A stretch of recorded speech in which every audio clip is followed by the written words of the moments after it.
e fundit që do të na vinë në këto momente nga andej. Qëndresa, mirëmëngjesi.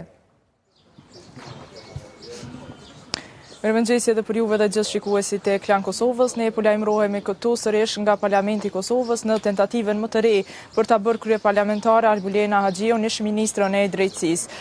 Në fakt, atmosfera këtu nga jashtë, sa arritëm të bisedojmë me deputet si nga opozita që ishte deri tashmë dhe nga opozita po ashtu, qëndrimet nuk kanë ndryshuar. Ka qenë këtu ndër të pare që kemi takuar deputeti Dimal Basha, i cili ka thënë që opozita po e blokon kuvendin pasi nuk po e voton Albulena Haxhiun që vetëvendosja ka propozuar për krye kuvendare. Derisa pas tyre kanë ardhur ata nga PDK, Vlora Qitaku dhe Blerta Deliu, të cilët në fakt thanë që i kanë qëndrimet e njëjta, se Partia Demokratike e Kosovës nuk e voton Albulena Haxhiun për të bërë kryetare e kuvendit, derisa sipas Vlora Qitakut është një takim që është thirrur nga deputeti më i vjetër Avni Dehari, që po e udhëheq seancat e kuvendit në fakt sepse tashmë janë bërë shumë, e që sipas saj Partia Demokratike do të shkojë në këtë takim, por që nuk është ftuar në ndonjë takim tjetër gjatë këtyre 48 orësh qysh është kërkuar në fakt nga Greu Konjufsa, që të ketë kohë për bisedime me partitë politike për t'i bërë shumicën e thjeshtë të votave dhe për t'u bërë Albulena Haxhiu përfundimisht kryeparlamentare e kuvendit. Derisa pikërisht pas këtyre nga Partia Demokratike e Kosovës, erdhi ajo që po përfolet shumë si kryekuvendare, në fakt po pëlqejet dhe po propozohet nga Aleanca për Ardhmërinë e Kosovës. Ka qenë Saranda Bugojevci, e cila këtu para mediave tha që asesi nuk dëshiron që të bëhet kryekuvendare, askush nuk e ka pyetur atë për ta propozuar emrin e saj. Megjithatë nuk tregoi nëse emri i saj është përfol brenda lëvizjes vetëvendosje paraprakisht, para se të propozohet Haxhiu për kryetare të Parlamentit të Kosovës, derisa ajo tha që edhe ajo vetë, por edhe partia e mbështet fuqishëm Haxhiun për kryetare të kuvendit dhe se nuk kanë emër tjetër për këtë pozitë, një emër tjetër i ri nuk është as ajo vetë, po as Shqipe Selimi normalisht nga Aleanca për Ardhmërinë e Kosovës është propozuar, themi kështu, ose është thënë që mund ta votojnë vetëm atë dhe po ashtu Saranda Bugojevcin. Këtu shkurt erdhi edhe Albulena Haxhiu në fakt në lëvizje e sipër i tha 2-3 fjalë për media që ishin këtu jashtë Parlamentit të Kosovës. Haxhiu tha që situata nuk ka ndryshuar, ajo do të jetë sërish emri propozuar për kryekuvendare, por nuk dihet se çka do të ndodhë më pastaj pas takimit konsultativ që e kanë tash dhe më pastaj do të fillojë edhe seanca kuvendit e ku do të shihet me saktësi nëse Albulena Haxhiu do t'i ketë votat për të bërë kryekuvendare dhe përfundimisht të arrijë në karrigën që thotë që nuk do e lëshoj, pra që po bën përpjekje që s'di sa herë për t'i marrë votat e nevojshme, pasi që i ka vetëm 57 deri tash. Kështu deputetët po vazhdojnë të vinë, kemi nga të gjitha partitë të cilët tashmë ja kanë mësyrë kuvendit, pasi kanë mbetur edhe pak minuta deri te fillimi i seancës të thirrur sot në orën 10, por si zakonisht seancat janë me vonesë, kështu po vonohen edhe deputetët e zgjedhur të legjislaturës së 9 të kuvendit të Kosovës. Ne jemi këtu për t'i pritur ata secili që vije nga secila parti dhe padyshim për t'i ndalur këtu, për t'ia marrë një prononcim të tyre dhe një verdikt nëse ka ndryshuar sot ose jo, nëse do ta votojnë Albulena Haxhiun për kryetare të kuvendit ose jo, e që në fakt deri tashmë situata nuk ka ndryshuar. PDK, AK po ashtu edhe LDK thonë që nuk kanë votë për Albulena Haxhiun, derisa vetëvendosja në anën tjetër nuk propozon emër tjetër për kryekuvendare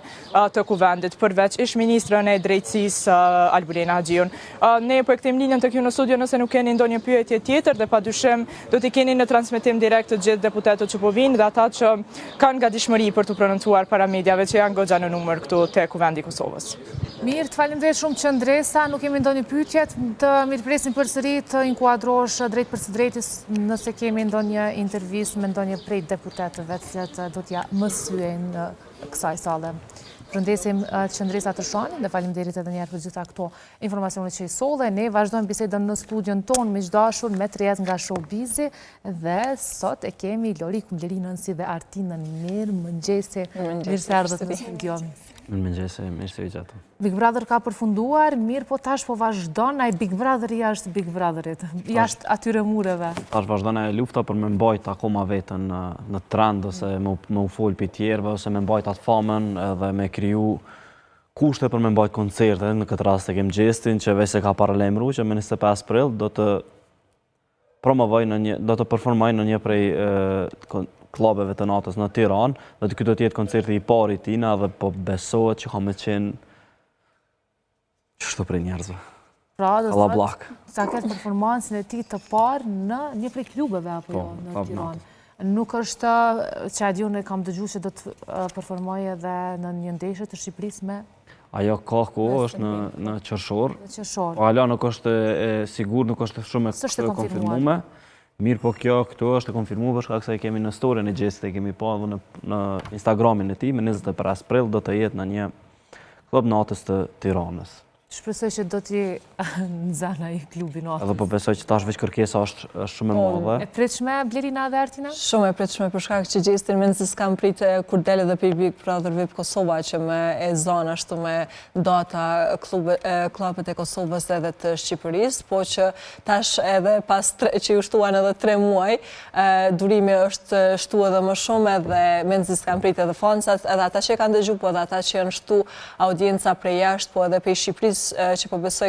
janë të shumët, se në Kosovë veç se po dihet që ka pas mbështitje dhe suport për të madh. Po besoj që ka me konë që shta Loriku qështu për shkak që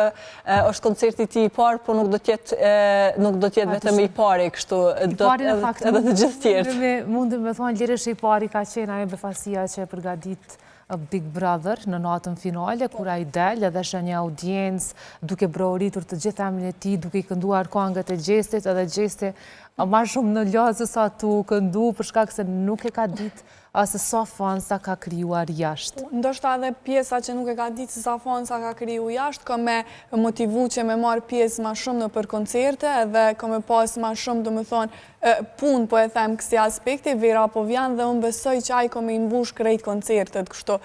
gjithkon ka me konë Gjeste, kështu, ai personi që për herë kanë me kërku ndoshta për me shiu muzikën e tij kështu me radhë, kështu që ky koncert si që po e përmendim, pra edhe Blerina me Lorikon që ka me konë plot, por na që ka mundem me thonë është edhe të tjertë, po besojmë që kanë me konë qështu. Mirë, Lorik? Po jashtë koncertit, a i ka me pasë në një paraqitje televizive, se Gjesti tash këna me pasë në për këtë emision kanë me përvu me pasë Gjestin, edhe ka me qenë pjesë e Portokallit, ku e kemë pasë shumë shpesh aktorë që kanë imitu Gjestin, disa ja kanë afru këgja shumë, edhe Gjesti ka me marë pjesë, është e konfirmume në fakt prej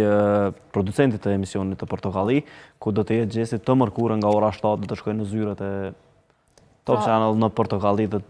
po besojmë që ka me pasë një performancë të tij, apo veç ka me shiku, tash ajo nuk është. Pra, paraqitja e tij e parë në një intervistë, mund të themi pas atyre deklaratave, do të jetë në Portokalli dhe besoj që shumë shpejt edhe shikuesit mund të informohen detaje dhe normalisht ne do të kujdesemi që të plasojmë informacione. Është një falloj sistemi, çdo banor që del edhe sidomos fitues merr pjesë në Portokalli, edhe e kemi pa edhe Kiara me Luizin që kanë qenë një herë aty me ato batutat e tyre, kështu që besoj që ka me pas performancë me Gjestit. Nuk e di nëse Gjesti është me Eglin apo jo, ka pas ndonjë lëvizje në këtë drejtim, sepse Egli ka qenë shumë e paqasshme gjatë këtyre ditëve, derisa dje bëri dhe reagimin e saj të parë pas daljes nga shtëpia. Po nëse mundëm e kemi reagimin e saj në Instagram që ka postu një story, duke thënë se çdo fund është një fillim i ri, me përfundimin e kësaj eksperience e kam kuptuar se i kam shtuar librit të jetës sime një kapitull të cilin zot harroj kur. I falenderon të gjithë fansat, të gjithë ata që e kanë ndihmu, ëndra vazhdon e juaja Egli. Valla shumë e mirë Egli, seriozisht po më pëlqen shumë kohëve të fundit, ndoshta tepër ka bo mirë që ka i edhe një herë në shtëpi, sepse publiku e njofte një pjesë të saj më të vrarë që ishte në ndikim ndoshta të emocioneve, ndoshta të disa problemeve të tjera, por kur është futur ka dëshmuar që është një Egli tjetër. Por me që Blerina e përmendin që në Portokalli ka qenë Kiara me Luizin apo jo, të shojmë sa ka me kone edhe Egli me Gjestin, me që edhe janë në lidhje, ashtu edhe thuhet, të shojmë sa ka me qenë Egli aty, ndoshta edhe ndo një telefonat, apo diçka një lidhje direkta e bojnë me ta ose jo. A do ta Ndoshta përmend edhe befasi. gjesti, ose ndoshta ndonjë befasi diçka, pse jo? A dyshoni që marrëdhënia e tyre është shkëputur apo mendoni që vazhdon? Jo, nuk është shkëputur, ata janë bopile në një klub natë bashkë, goxha si të afërt të përqafuar, kështu që po besoj që ka me vazhdu kështu. Për lidhje vetë gjeste ka tregu që ende i duhet kohë për me vendosë, ndoshta edhe me pas situatë njerëz se qysh ata janë njoftë vetëm brenda në shtëpi, po që kemi me pa bashkë këta dy tërkohen, ndoshta edhe në projekte muzikore, është shumë e sigurt, sepse ka një raport tepër të mirë dhe gjesti është pak a shumë falenderues për mbështetjen që ka pas prej fillimit kur ka qenë veç vetë, kur ka hyrë në Big Brother VIP Albania, nuk ka pas aq shumë mbështetje përpos Eglit. Mirë, edhe nga një mendim të fundit rreth kësaj? Nuk po di qa me thonë, po shpresoj që mi hecë gjithçka dhe mbarën me pas suksese, mos me pas drama, po mi shku sa ma mirë gjithçka tutje. Dhe deshta me kallu që përveç Eglit ka reagu edhe Rozana Radi, në fakt edhe ajo ka shpreh një falënderim për të gjithë fansat që kanë mbështet, po ashtu produksionin, edhe komplet ata që kanë qenë me të pra pasaj, nëse mundë me pak kena një nda me historien e Rozana Radit. Ju lutem, sepse do të kemi pas pak speciale dhe nuk është që kemi shumë kohë, po thjesht Në rregull. ta shohim reagimin e saj. Nëse se reagimi i saj në ka qenë një falënderim i veçantë dhe ja, e gjetëm. I përullim publiku për gjithë dashurinë dhe vlerësimin në këtë udhëtim fantastik. Finale ishte mbushur me plot emocione të bukura dhe është duke kërkuar ende mikrofonin në trup për shkak se nuk po mundet me bëj gjumin e plot. E kem pa shumë shpesh banor kur dalin prej Bigu thonë që problemi më të madh kena me mikrofon, hala e prekum dhe kujtojmë se kena harruar dhe nuk po e gjejmë diçka. Kjo ka qenë pak a shumë me përmbledhur. Faleminderit shumë Martina, Blerina dhe Lorek. Miqdashur, tani është koha për parashikimin e motit, presim Lorenën.